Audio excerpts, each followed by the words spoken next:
Пребојадисувањето треба да се повторува секои 4 недели по иницијалното бојадисување на косата. Или пак кога коренот ќе стане забележителен, ретуширајте го и освежете ја вашата боја. Користејќи го шишето за апликација како алатка, почнете да ја нанесувате бојата по должина на патецот.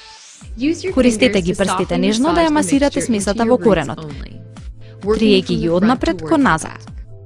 Потоа, со врвот од апликаторот, поделите ја косата на делови од половина сантиметар и повторите ја поставката на целата глава додека коренот секаде не е покриен.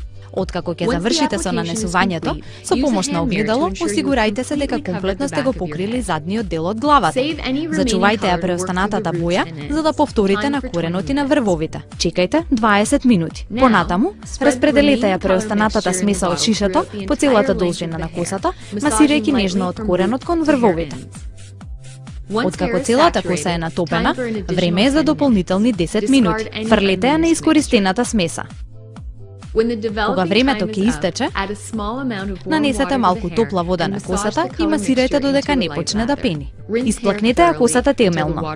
Втрите го посттретманот во косата и чекајте 2 минути. Потоа темелно исплакнете со млака вода. Исушете ја косата и оформете ја по ваша желба. Сега може да уживате во вашата нова, убава свежа боја за коса.